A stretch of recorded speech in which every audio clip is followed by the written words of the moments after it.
You're listening to And This Is Why I Love Comics. Andy and Mike!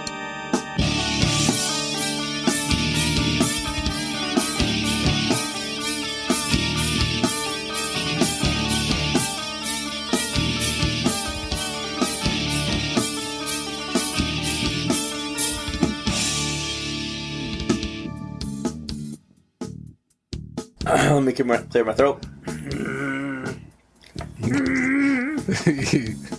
You seek Yoda. How long did you guys practice to get the perfect Yoda giggle? What do you think we do during our sales? We just I know, you just stand around. Yep, in between those high volume sales is just, well, we got a moment here. Let's see. Nope. Right. Stop it now. And welcome to another episode of And This Is Why I Love Comics.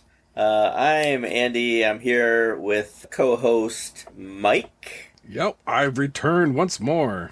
And as our new tradition is, we have another co-host, and we're going to call all our co-hosts Matt. This one actually has the name Matt, but, since our previous Matt, it's a different Matt.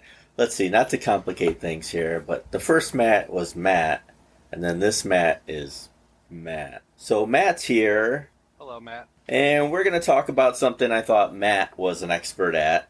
We'll find out if that's true or not. But we're going to talk about, what I thought we were going to talk about was superhero movies. But I think I said Marvel movies to Matt. So is that true, Matt? That is. Okay. I mean, you can go with the other movies too. I do love all superhero movies. Unless you get into some strange old ones, I might not know them. So. Well, that's true. Yep, there's the Dolph Lundgren Punisher. Right, that's pretty good. And Yep. But we'll stick with Marvel movies. Maybe we'll chat about some of the DC ones. Sure. Or some of the independent ones if we have time. But let's stick with Marvel just because, and that'll limit us a little bit and maybe focus a little more on some of those rather than spread it out. Let's see, as our tradition, since we've had only one other guest, but it's become a tradition now that I say this, since the podcast is called And This Is Why I Love Comics, not And This Is Why I Love Movies, I have to ask you one comic question. Okay. First, Matt, did you collected comics at some point, right? Yes, I have. Because I think we met you, and my wife bought some comics at your garage sale. I think that was near the beginning of our friendship. Pre-Keebler Elf.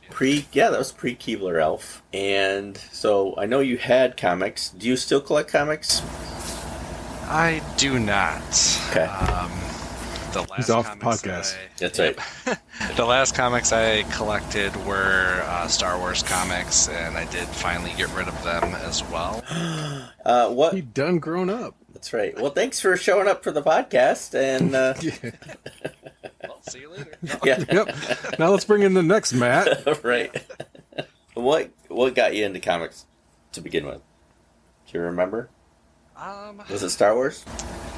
Not really. I mean, when I first started, it was probably back in elementary school with one of our other friends, Eric.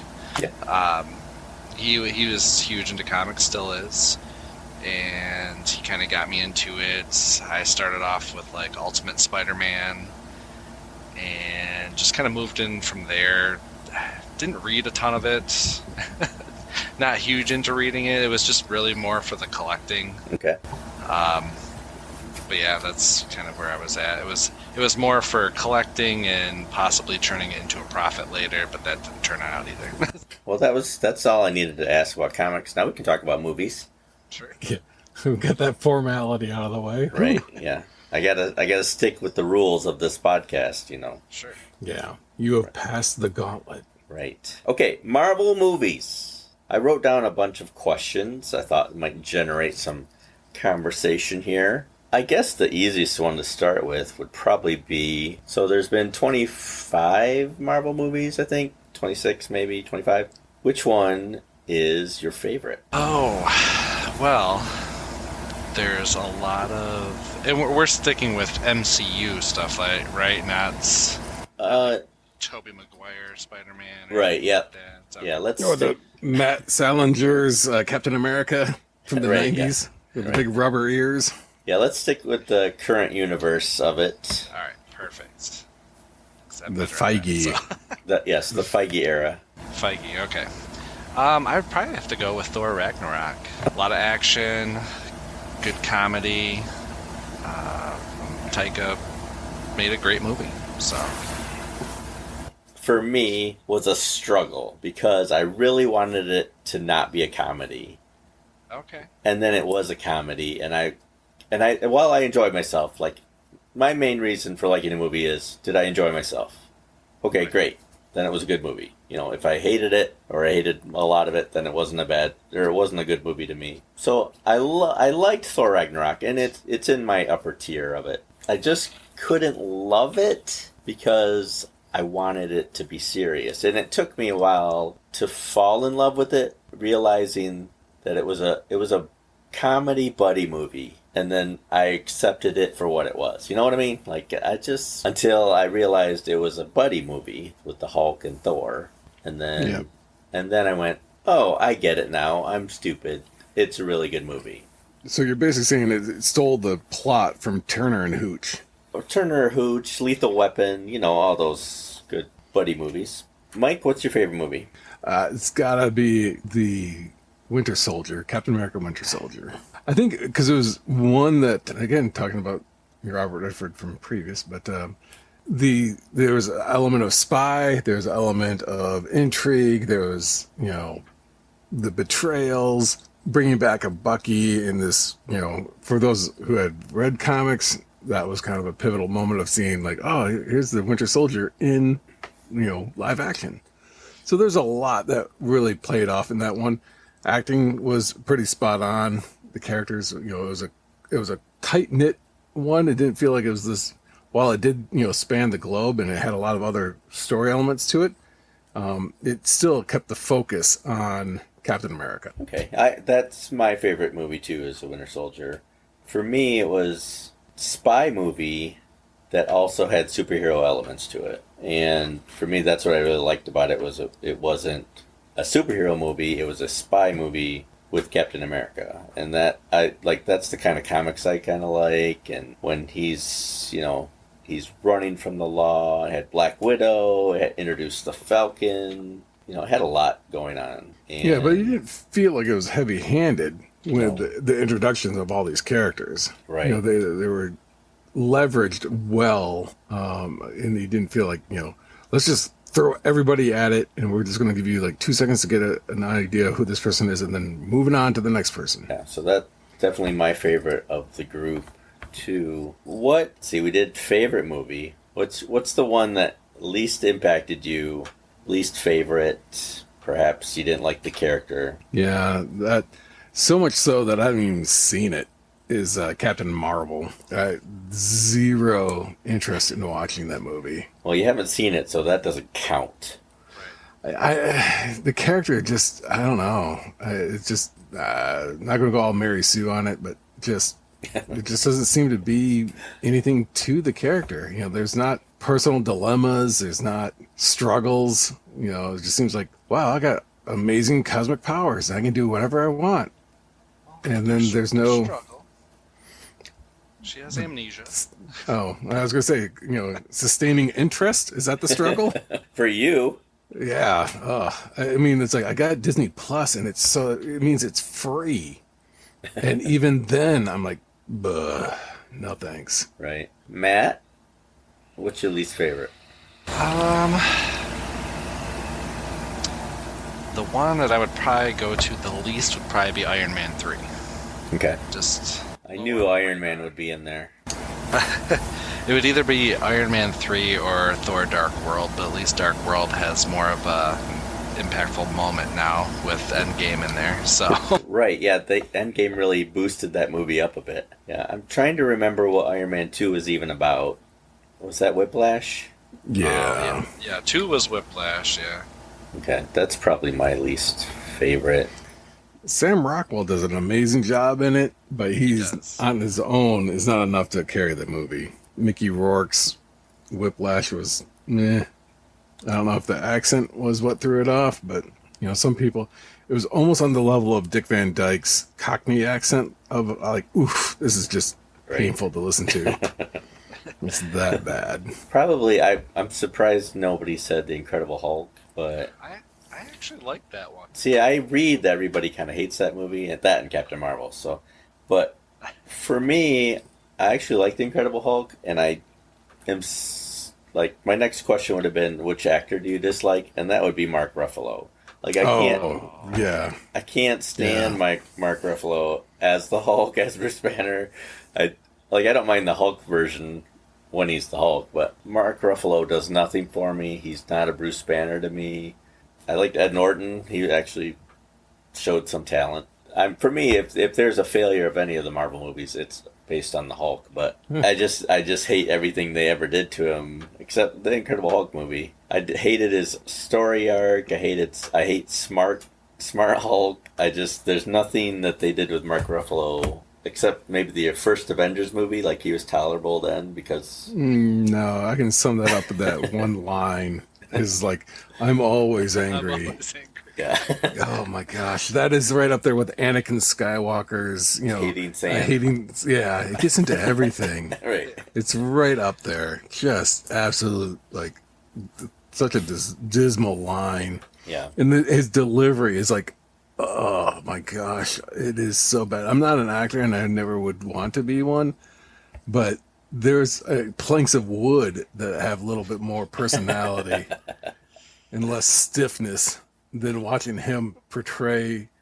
And there's some people who can, like, really pull off the character that they're supposed to represent. Robert Downey Jr. wound up basing his whole personality off of what Tony Stark in the comics was like. Oh, I thought he based it on Robert Downey Jr. Yeah, you watch him. Yeah, maybe. Yeah, I guess Iron Man at some point was hopped up on drugs and wound up in someone else's house. But no, it's just that some people can portray being really, really smart. Like, you can see Benedict Cumberbatch as being smart, as being a doctor. He's convincing in those roles. To see Mark Ruffalo struggle, and you notice that in none of his appearances has he ever tossed out, like, legit science terms. I don't think he's able to comprehend legit science terms. And it's like, yeah, he's supposed to be this incredibly smart scientist, gamma physicist, all this stuff. Hey, he helped invent time travel. Oh my gosh, it just Matt. Matt, who do you hate? There's a character you disliked. Who is it? Don't say Korg. Well, no. I love Korg. Gosh. How about you go first? I'll think about this one a little more. I said Mark Ruffalo. Oh, that's right. Mike, you go. You can't use Mark Ruffalo again. Man, okay. Yeah, now it's going to be a stretch to find who's, like, the second worst. Yeah. Well, I mean, at that point, then it'd be Brie Larson, but you don't I haven't count. seen the You movie. didn't see it. Well, I haven't seen it. She wasn't an Avengers. I watched. What was the first? The Avengers. Watching her, like, rescue Tony Stark while he was stranded out in space, and just her just standing there, and it's just like, that's acting. That's amazing acting. Just watch as I stand here. Yeah, Infinity War with her. Any moment when she was on the screen, it was just, we can move on. I actually like those movies, but I like Captain Marvel and stuff. So. Oh yeah, I mean, trying to put it into context of a movie I've actually seen, I would probably have to go back and then say that Mickey Rourke's character was probably one of the biggest struggles to watch. Right. I mean, I like Guy Pearce, but he was kind of given a crap role in Iron Man 3, so I didn't think he was fleshed out as a character, but Mickey Rourke's character was just annoying. You don't have to if you don't have one. He's in love with all the characters. That's why I invited you on. I mean, yeah, I mean, I would have to agree with you on Mickey Rourke, though, but that's probably... Well, I guess I could say Terrence Howard's version of Rhodey. I mean, I guess that's kind of why he got kicked off. Right. But yeah, I would probably go with him, too, because, I can't see anybody but Cheadle now in that role. Well, we said characters we didn't like. Who are you surprised that you liked in these movies? Matt, you can go first this time. I should have written these out and given to you beforehand. You should have, because that would have been better. He's just I was looking gonna for all ask the you, editing too. he's going to do. Right? Yeah.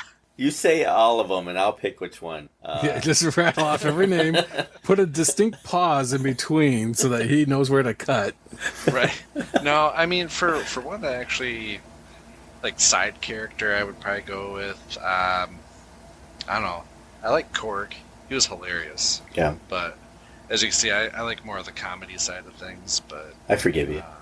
but yeah, I would go with Korg Okay. as a surprising side character. Yeah, I'm surprised they used him more than they did. Like he had him in Endgame and Right. stuff like that. Apparently, he was a bigger hit than I thought. He's the baby Yoda of this MCU. Right. That's right. I loved Anthony Mackie ever since Winter Soldier. Like he grew on me pretty fast, and then every time he's on the screen, I just smile. Like I don't think he's the best actor or whatever, but he's not. I think he's better than I thought he was going to be too. And then he just makes me smile, and his character, of course, grew into a popular character. I know this is not the movie, but I just love Falcon Winter Soldier. So for that, Anthony Mackie's my man. Yeah, I think one of the biggest surprises was Paul Rudd. I mean, he's always good, but to see him as a superhero, I was not envisioning him as a superhero at all. It's just like, yeah, he's a Judd Apatow staple. I can't figure him as being, Ant-Man. And I think he pulled it off fairly well and gave him a very distinct personality, one that was very likable, and it separated him out from the rest of the cast of characters. It's like, Captain Chris Evans, Captain America, fights for good. Tony Stark fights for good. Thor, Chris Hemsworth's Thor, fights for good. And then this dude is like, yeah, I just kind of was a thief and did my time, and now I'm just kind of living life, and just kind of on the verge of Chris Pratt in that way, of the accidental type hero. Yeah. But I think, I like Paul Rudd a little bit more than Chris Pratt.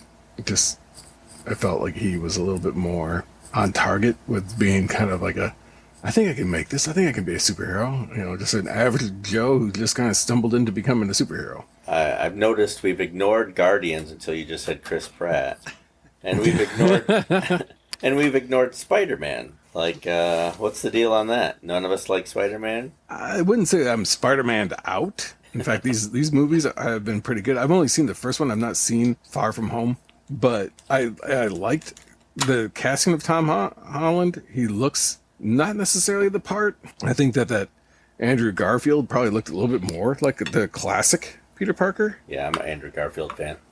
But Tom Holland at least kind of comes across a little bit more youthful in the Sam Raimi films. How old was he? I mean, was he like in his 30s trying to pass himself off as a teenager? I think he was older than us, 45, at least 50. Yeah. After every scene, the running, rubbing Ben Gay into his thighs and Right. I just can't do it anymore. No, but he comes across as a very much a teenager with the wonder of Spider-Man. Yeah. Of like, I'm Spider-Man and this is absolutely crazy. And, there's that element of him, but, just aesthetically, he's not quite Peter Parker for me. I love Tom Holland, don't get me wrong. The only thing I dislike about the Spider-Man movies is how essential Tony Stark is to his origin. Like, Peter Parker's not his own character. He's Tony Stark's underling, and that's it just irritates me. And then even with this new movie coming out, it looks like Doctor Strange is going to take him under his tutelage and train, like, can't Spider-Man just be Spider-Man? Swing on and, no armor. Can he make the tech himself? Just be Spider-Man, not this, sidekick for some other hero. But other than that, I've loved the Spider-Man movies. Well, you kind of wonder, only because of Spider-Man, the rights to him is through Sony, and you wonder if it's like, okay, if we do a standalone, and if we don't tie him so tightly, if we don't intertwine his story so deeply into, the mythos of the MCU, then Sony can walk off and have this completely free and clear character that has nothing to do with the MCU. And it's like, thanks for getting us that, kickstart, Disney. This has been great. Really appreciate you, Marvel Studios getting us going. Now, because you look at the difference between Venom and Spider-Man. And the Spider-Man ones, I think, have been more critically well received and have drawn in bigger box office. And I just wonder if it's one of those cases of, if we let Spider-Man be the standalone character without ties to Tony Stark or without ties to some other, major MCU character, then Sony can just kind of follow through and say like, okay, thanks, and we're making our own movies and we'll drop MCU completely. Right. But since he's so tied so tightly, that's just like, you can't cut those strings. Yeah. So Matt, you don't like Spider-Man? No, I love them. Of course. That's going to be my answer for everything. I love it. That's why I had you on, is so you could love things we hate. Right. Favorite scene? Matt, I think you can do this one. I can do that one. What? All the movies, so much that I got a tattoo for it. It's going to be when we got Worthy Captain America. So when he got Mjolnir, that was probably the one scene that gave me Peter tingles. Yeah. Did the whole crowd of people erupt when that happened in your theater? Yeah. Yes, that was amazing. That was amazing. I must admit, even I got the Peter tingles. Yeah. Mike, you have a favorite scene? Actually, it was a great scene, and it was ruined immediately. And it was somewhat similar and almost identical to what Matt had said. And that was the actual, like, when Captain America went to lift it, the hammer in the Avengers movie. Ultron. Yeah, the Ultron one. And he nudges it. I think that was, to me at least, it had that speculation of like, oh, dang, did he actually, like, did he lift it? And did he not lift it because he didn't want to, like, show Thor up? And so I think because it had so much speculation and you were reading so much into that moment, I thought, oh my gosh, that is absolutely brilliant. I loved that scene. I loved what it had implications, and it sparked debate. It's like, did he lift it? Did he not lift it? And it's like, if I go frame by frame, if you notice it on your screen, it goes up by 4 millimeters on my, TV or whatever. He is lifting it. He just chose not to, or did he? So it was to me, it was the equivalent of, is Darth Vader really Luke's father? Or crap, spoilers. Yeah. No, thanks. I got to edit that out. And that was a debate. Or is Darth Vader lying to him? Was he really truly his father? I think it's a lies. I think he's just, because he's a bad guy. He's lying to say, to trick Luke Skywalker. So the same thing here was that it just led to a lot of debates, and then it was instantly thrown right into the toilet as Paul Bettany's character, the Vision, hands it over, and it's like, oh, yeah. I guess anybody can pick it up. Right. Why doesn't everybody just grab it and throw it around? Well, yeah, you can see that they were using it for that. Holy cow, the Vision's worthy? And it's like, dude, the Vision is just a robot. I am torn between two favorite scenes. One of them actually was in Thor Ragnarok, when Thor is told by Odin, he doesn't remember him being the god of hammers, and you just see the lightning, and then the Led Zeppelin music hits the background, and then he starts wailing on all these bad guys. To me, that is a pivotal scene. And then probably my other favorite scene is the Winter Soldier scene where Samuel Jackson has a big car chase, attacked by the police officers and stuff like that. Like, I just love that scene, even though he ends up, dying in the movie. Wink, wink. wink, wink, and stuff like that. But I love that scene. Like I personally think they didn't utilize Samuel Jackson in enough movies. Like they just had him in a couple, and they really should have 10 years ago had his Nick Fury movie out. A Shield movie. I really think they should have done that. Like I know they're doing a Disney Plus movie or show with him in it, but they really 10 years ago they should have just had a Nick Fury movie, and I wish they had used him more. But I just love that scene where he's in it. He's talking to his vehicle and just kicking butt. See, there's just so many different moments. It's just like there's a lot of good moments. Yeah. Because I have to go through and watch them all again. That's probably what I'm going to start doing now after this. Right. Now, do you watch them in order of timeline or order of release? I do timeline. Okay. Captain America first. Captain first. And yep. Captain Marvel second. Correct. Okay. Or you skip over that one. And then, no, you do, but. Oh, that's right. I didn't mind Captain Marvel. It wasn't my favorite. It was kind of just run of the mill average for me, but there were moments in that I liked. I think she got a lot of flack for not being a very good actress, and she was better than I thought she was. Or that what they said they were. So. Well, I mean, if this tells you anything about my level of no interest, I've watched Manos: The Hands of Fate probably 5 times, and yet I cannot bring myself to watch this movie.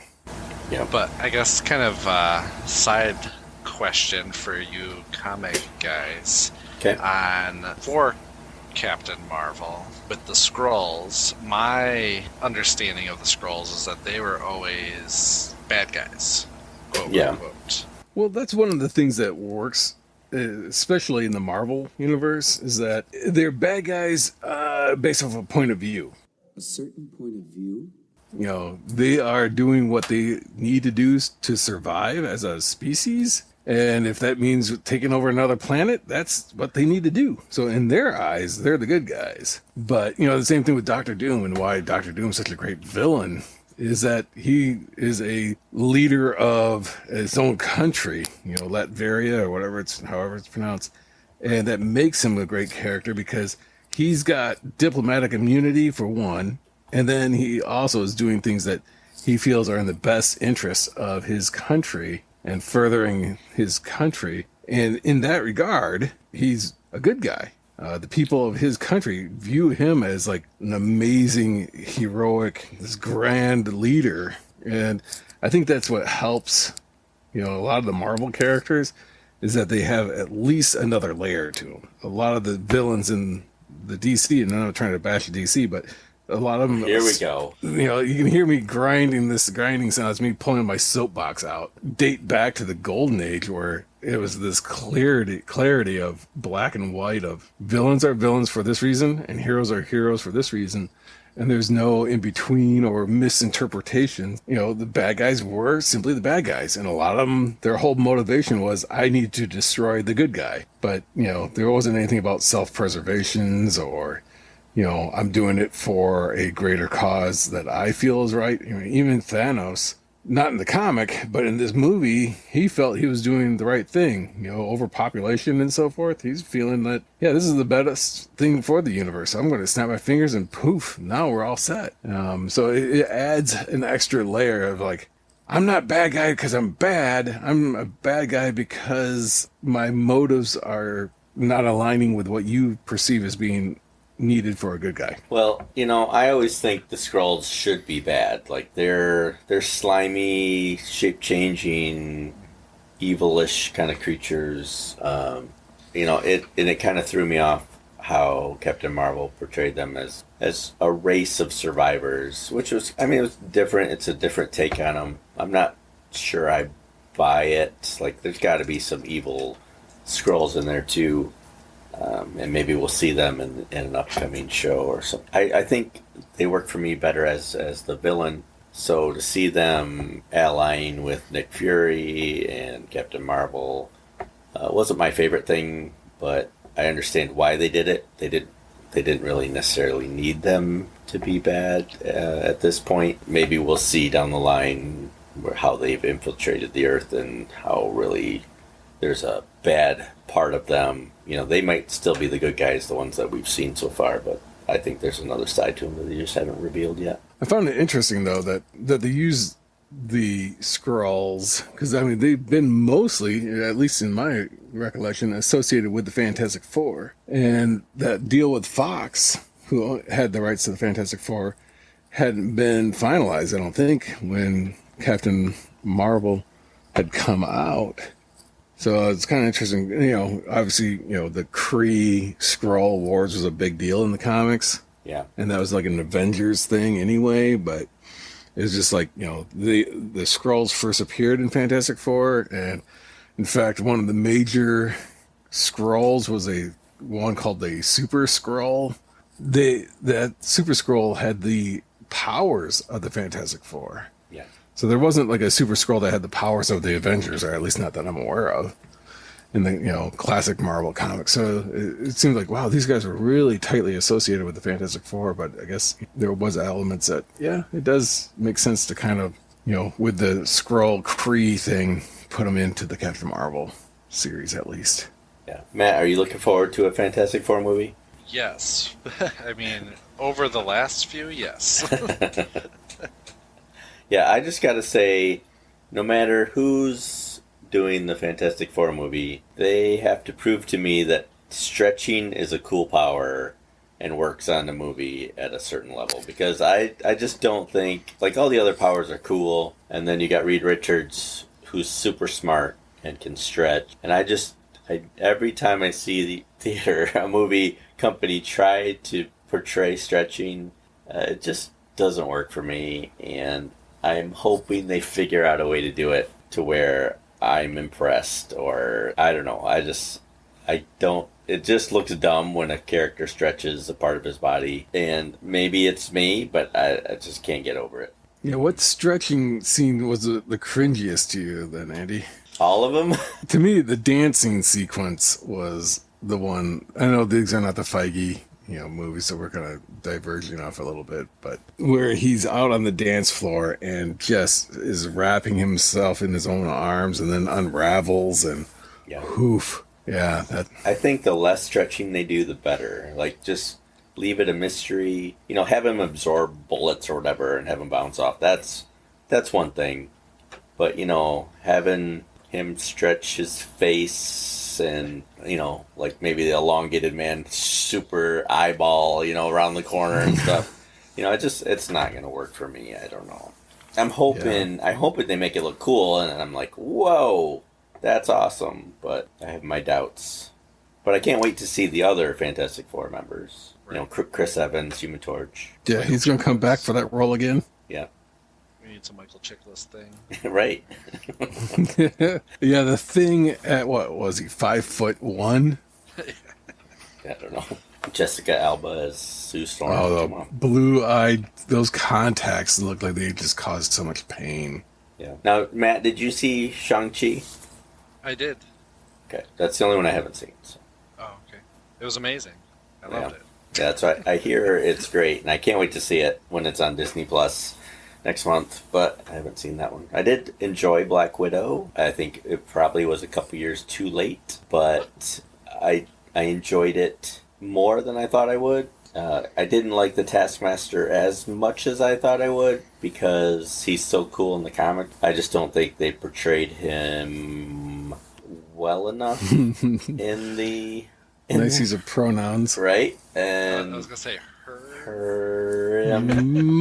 It was still an interesting twist. I didn't mind it. I just didn't. It wasn't my Taskmaster, but it was still pretty cool. And I think they set it up pretty well for the next Black Widow character. You know, that's all they're doing now is setting up the next wave of characters. Right. So setting up that Black Widow, I think that worked. I think she'll be pretty good at it. Yeah. The person who played Yelena did very well. Yep. In that end credit scene, setting it up for Hawkeye, that'll be nice. I mean, I understand why they're going to use Kate Bishop, because that's how the comic book version is, but it would have made more sense to me if it was just his daughter, you know, because they've already shown her with the bow and everything, so I'm not sure why they decided to go that route, but I would have enjoyed Hawkeye to be his daughter rather than Kate Bishop. But, oh well. They're not there to please me. Well, then, too. I would, because I love that movie. My wife and I went to see Deadpool. We both went out of there and went, wow, that was really good. So, yeah, I was surprised how good it was. I can't. I want my kids to watch it, but I mean they can't for many more years. Right. I mean, they have the PG-13 version, but Yeah, it's just not going to be as good. It's going to take it away. I mean, that's why I think Venom should have been rated R. yeah. If it would have been that much better.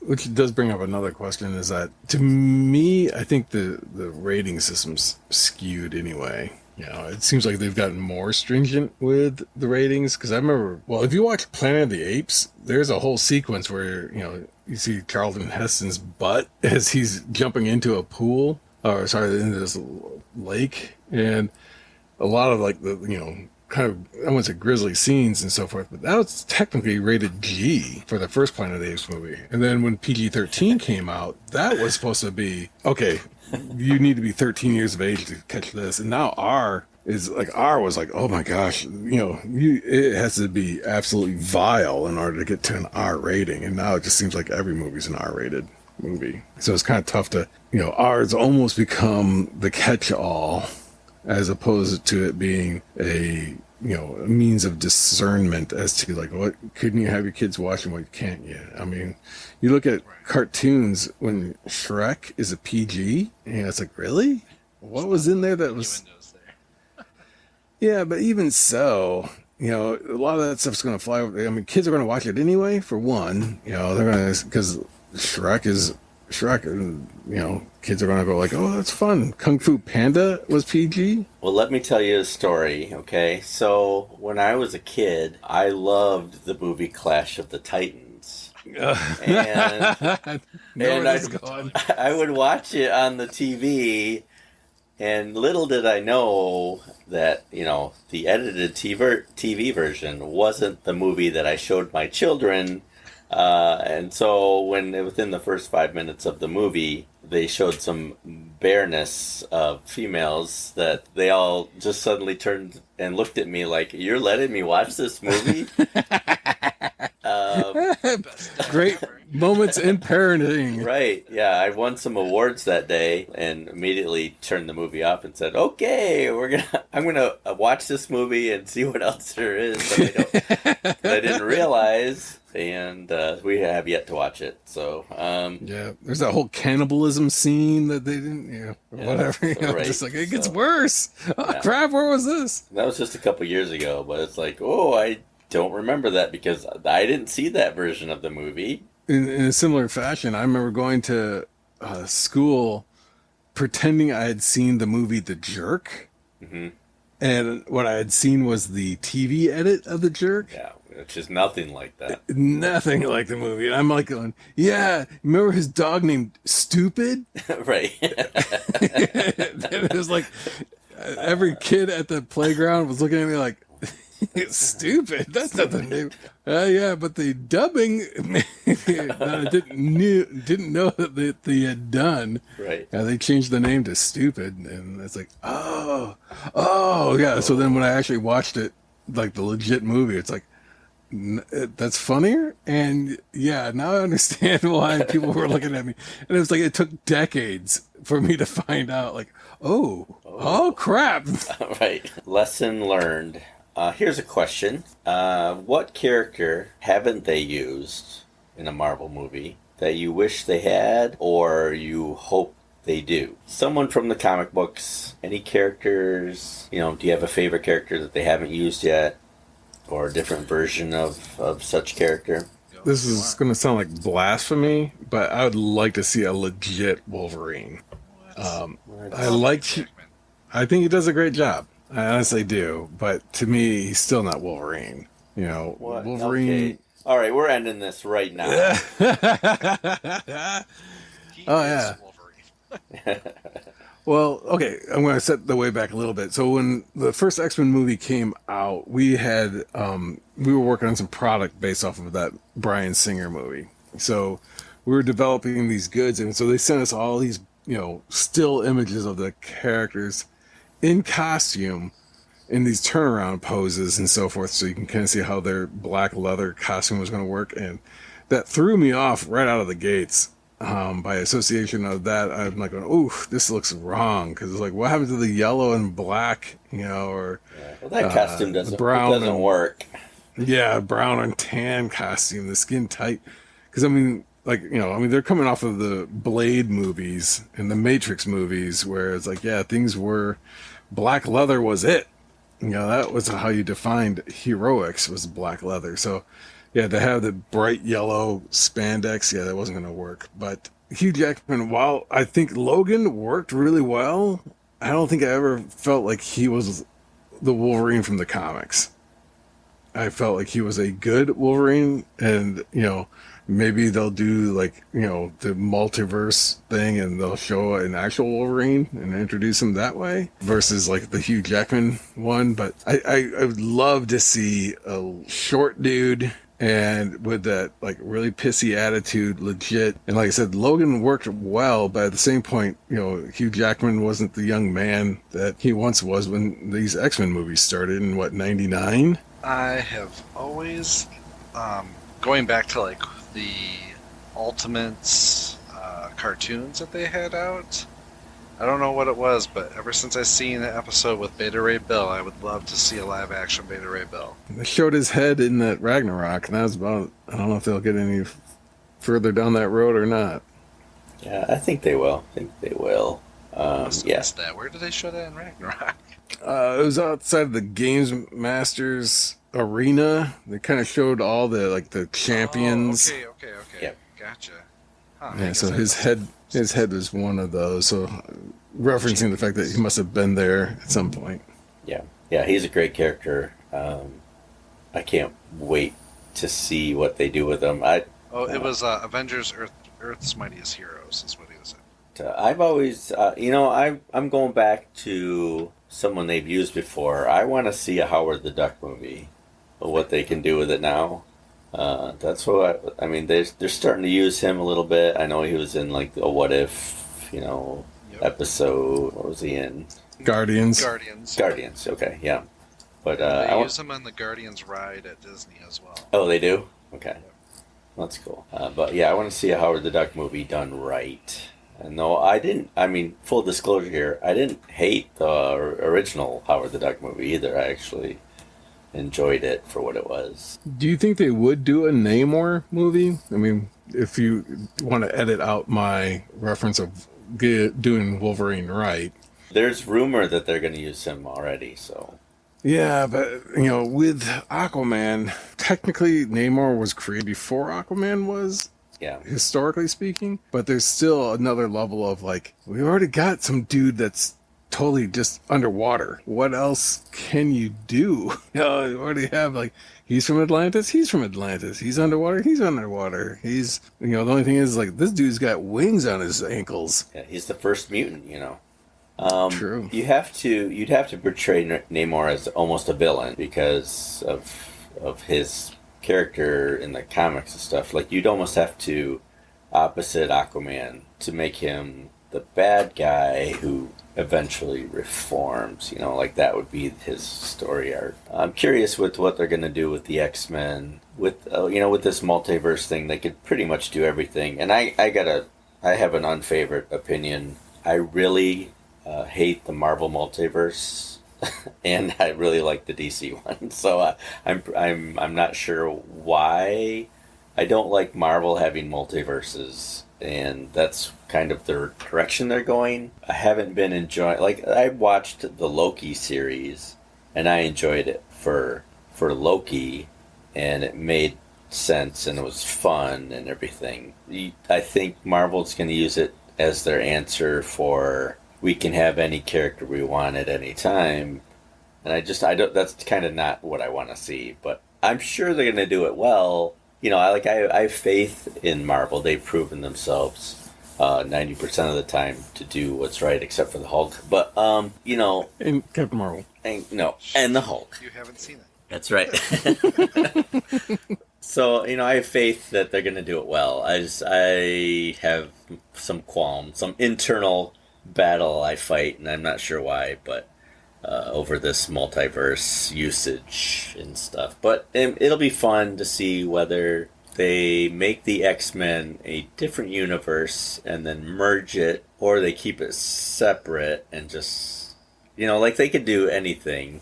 And maybe that's what I don't like about it. But I also want to, I want to see an Avengers X-Men movie where they're Wolverine's fighting Captain America. Like, I don't want to see him fight Anthony Mackie Captain America. I want to see him fight Chris Evans Captain America. I want them back 20 years ago, intertwined with the Avengers and stuff, and we're just not going to get that. Well, if I can throw my one more soapbox out there. I don't want the X-Men included in the Marvel Universe, and primarily the reason is the whole point of the X-Men is counter to the rest of the Marvel Universe. And I may have mentioned this to you, not on the podcast, but this is my biggest complaint about the X-Men, is that here are these characters that are shunned and ostracized from society because they have these powers. They're feared because they have these powers. They are looked down upon because they have these powers. That makes them different than the rest of humanity. Yet, Spider-Man has these powers. Yet, Iron Man, or not Iron Man, but, Thor has these powers. The Hulk technically has these powers. Thing and Fantastic Four, any of the members of the Fantastic Four have these powers. And they're loved by the general population. And so without knowing how they got their powers, how is it that the general group of people are like, oh, we hate mutants? And it's like, what? How would you know that Wolverine's a mutant and then that Captain America is not? How would you know that the Human Torch is not a mutant? And why is it that he's loved and the X-Men are hated? And it's like, it doesn't make any sense. Their whole premise is based off of, we hate all mutants. It's like, okay, that's fine. But then you should also hate anybody who's got superpowers at all. So Spider-Man should just be as equally hated as any X-Men. But in the old stories, he was kind of hunted by the police. Yeah. Like Batman. Yeah, he was a menace. Yeah, but then the Thing, if Colossus, who can turn his skin to metal, causes people to hate him because he's a mutant, then the Thing should be equally hated because his skin is rock.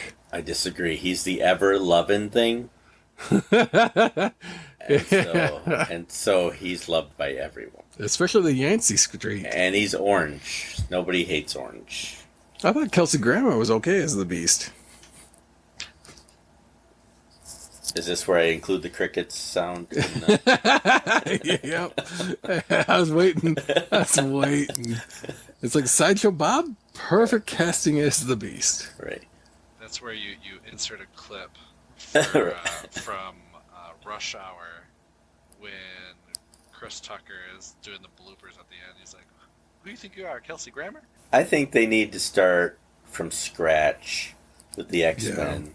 And then start the way the comics did with the original 5, and then I'd be okay if you threw in Wolverine, because he's a popular character or whatever, but sells the toys. Keep the original 5 and then Wolverine as the 6th member with Xavier, and just do a movie with just those guys, get to know those guys, and maybe at the end tease at a couple of the other popular characters joining or whatever. Like, take it slow. I don't want the first movie to have 50 different mutants, and then the second movie, double it again, or you'll have plenty of time over the next decade and a half to have 3 or 4 movies where you can slowly build it up and everything.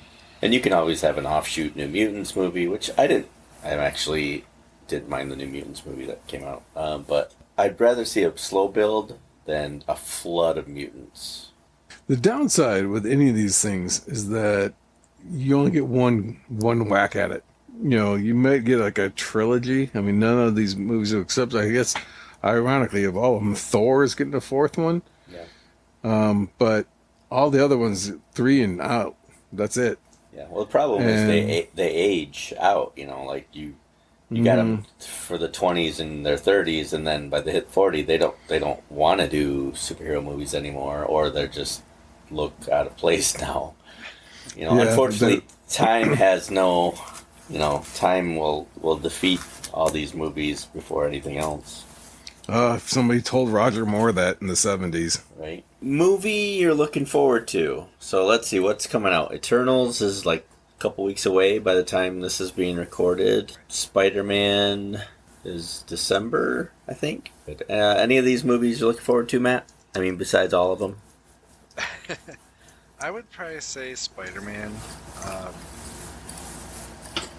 That would probably be the biggest one. Okay.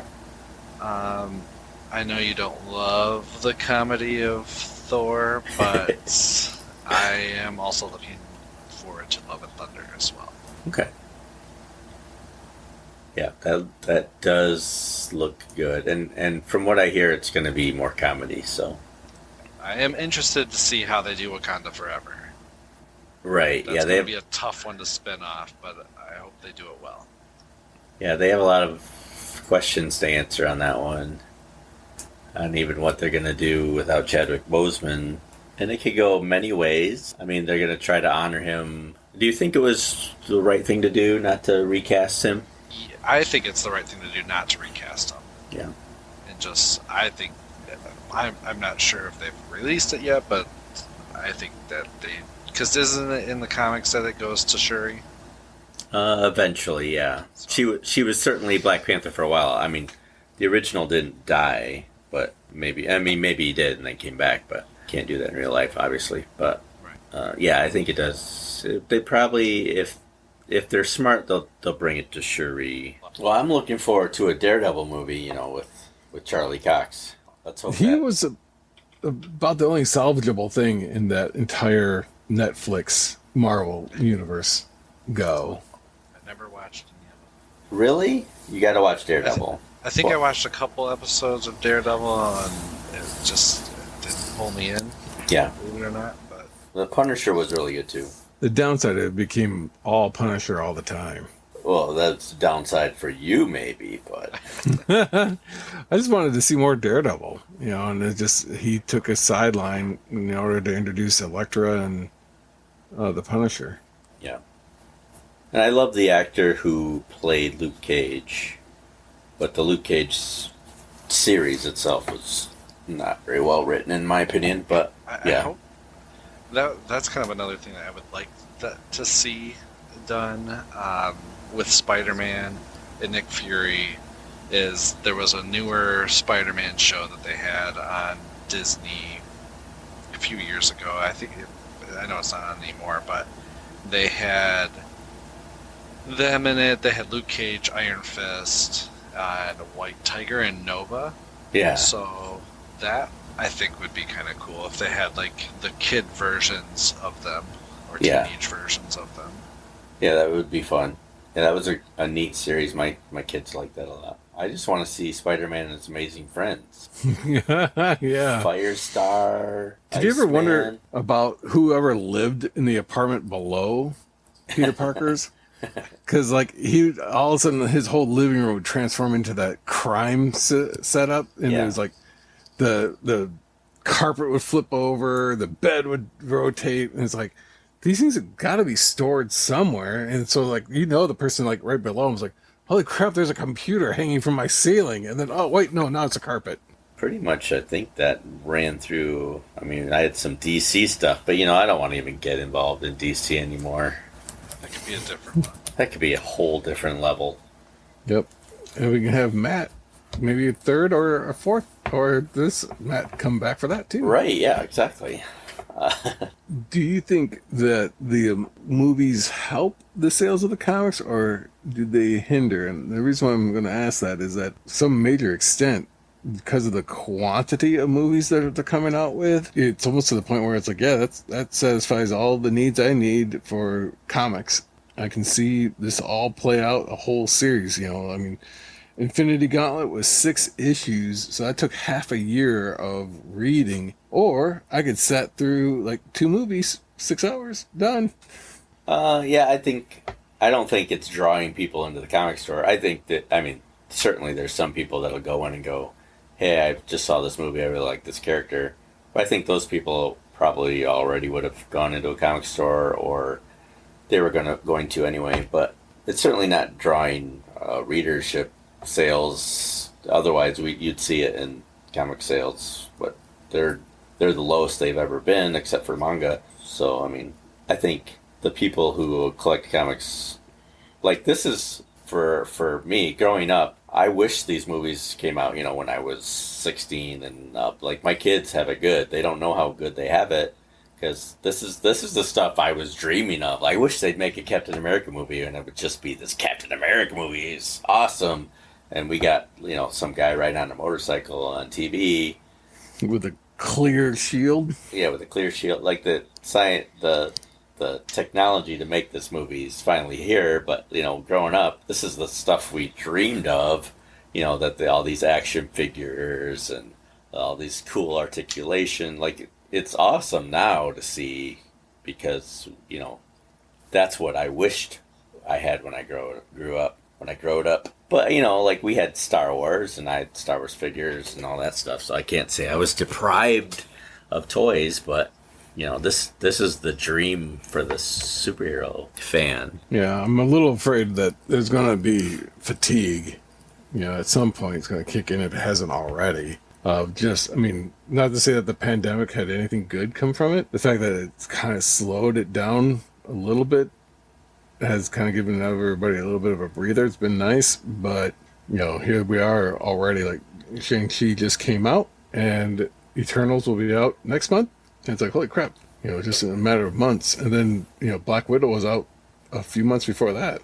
So we're not even talking years between movies or a movie a year. We're looking at 3 in 3 or 4 months. And Spider-Man is going to be after that. Too, yeah. Well, I think Marvel knows they have a limited time until superhero movies are uncool again. They're gonna shove it out there, and they're smart. They change it up. Shang-Chi is different than the rest, and they're gonna try and push the boundaries a little bit to make it different. But every genre of movie has their time and then fades away. So they're gonna get their money while they can. I think that's all the questions I have. I had one question. All right, go for it. The question I have is, it seems that we've had 10 years of indoctrination of sitting through the entire credits to see snippets of future events. Do you watch any other movies in anticipation of having a mid or end credit sequence and then realizing there's nothing there and getting terribly disappointed? Matt? I do sometimes, but I usually do my research first and make other people sit through it. But yeah, there's really not too many out there that I'll sit through. But sometimes I'll if we're watching something at home and just letting the credits roll, and all of a sudden it gets to the end, I'm like, what? There's something at the end of this? I think it's more of a surprise than a disappointment of there not being something there or something. But yeah, they've certainly trained us to stay through the credits, it's fun. Like I love the little end scenes and end credit scenes and stuff like that. But I'm with Matt. Usually I have a friend on Facebook who goes to see the movie like right away, and then he'll say in his comments, no spoilers, but there's an end credit scene. And so I go, okay, I'll just stay and watch for that one then. And then he'll say no end credit scene, so I just won't. So, because I have kids, I'll bring kids along, and if they don't have to sit through the credits, then we won't. So, Get a little antsy. Yep. Yeah, it's really kind of spoiled me because I already sat through credits ahead of time anyway. See who it was, the who did some of the behind the scenes stuff. Who was the production designer? The third guy on the left. Yeah. Who's the hooded guy? I need to know who provided craft services. Right. But there is that level of like, oh, there was something there. And there's a few, Disney in Pixar movies were starting to add it where they were doing their fake bloopers and some other things here or there. But yeah. It definitely has given you that enticement to watch a little bit more, and it eluded. And I think that's one of the things that really helped with the Marvel Cinematic Universe. It seems like such a trivial thing, but it did really connect a lot of these together. Because like in the Ant-Man, the end credit sequences gave allusions towards something major down in the Civil War, the next movie. I was like, oh my gosh, that's great. And, again, going back to the fact that, I love James Bond movies, and I'd watch all the credits, and a lot of them would say James Bond will return, and it'd have a name in it of the next movie. And one of my favorite movies of all time is Buckaroo Banzai. And that had, an end, like Buckaroo Banzai will return, and gave a name of the next movie. There's going to be a series of films, and obviously that never happened, but I love those end credit things. And it seems now it's like it's gotten so standardized that it's like if you don't have an end credits, it seems weird. Yeah, it does, doesn't it? It seems like every movie should have an end credit now. Yeah. One thing I do want to say, I mentioned bringing my kids to the movies and stuff. One thing the Marvel movies has done is my kids and I have really bonded over these movies, and it's great to see them enjoy, because none of them, well, I mean, like I've said before, they read comics, but they don't read comics like I do. And so this is their outlet for things that I enjoy.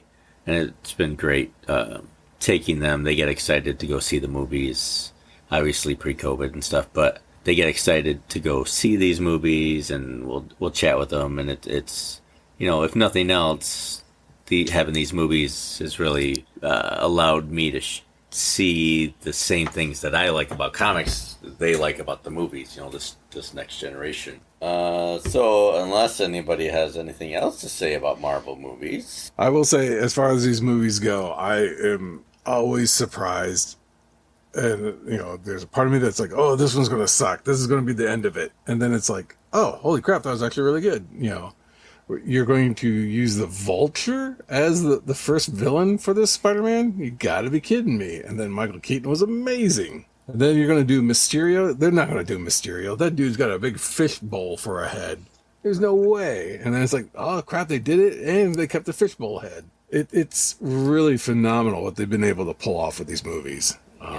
There's just been some stuff that I would have thought would never fly, and they've really made it a really, really, truly amazing go. And for 10 years to keep it up, even the James Bond movies couldn't keep that momentum going with those movies. They just, they died even during Connery's run, right towards the end. And this has been 10 years. 10 years of mostly good movies. Right. All good movies. All right. Well, that wraps it up and this is why I love comics. Thanks again, Matt, for co-hosting for this Marvel episode. We'll have to have you back on for another of your specialties, like cooking and knitting or anything like that. Axe throwing, yeah. Thanks for coming on. And we have a Gmail, and this is why I love comics at gmail.com. We're on the Twitter. That'll be in our show notes. Let's see what else. Oh, yeah, we're on the Facebook, and this is why I love comics podcast. Thanks, everybody, for downloading the episodes previously. We've really enjoyed doing these for you, and we hope you stick around and you subscribe to listen to more. We have a calendar of events coming up on the Facebook page if you want to check that out. We may do a Halloween episode. I'm debating it right now. As Halloween's a few weeks off, and I still have to record it and edit it. And we have to find out what book we're reading. Right, so I'm not sure about that one, but we have a few cool things coming up that we can't tell you about, but you can see on the Facebook page. And this is why I love comics. My name is Andy. And this is Michael. And Matt, too. And Matt, too. I am, too. You are. 2.0. Thank you, and have a great rest of your day, and we'll see you next time. Toodles. Boom, boom, boom, boom, boom, boom. Thunder, thunder, thunder, thunder, thunder. Thunder Chicken! As always, thanks to Thunder Chicken for letting me use their music. Go check them out on Spotify.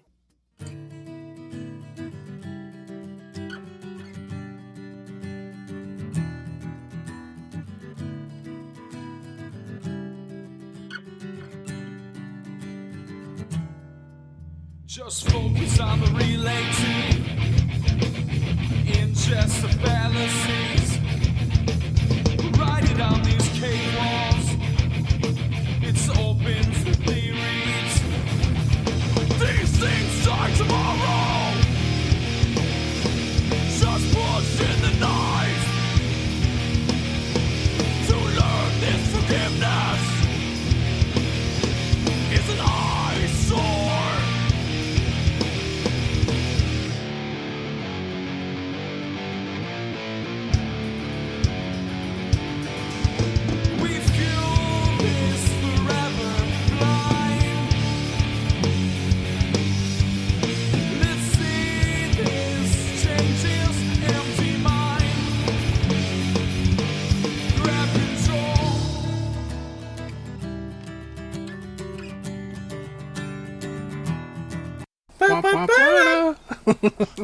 Nothing says a great intro like the Sanford and Son.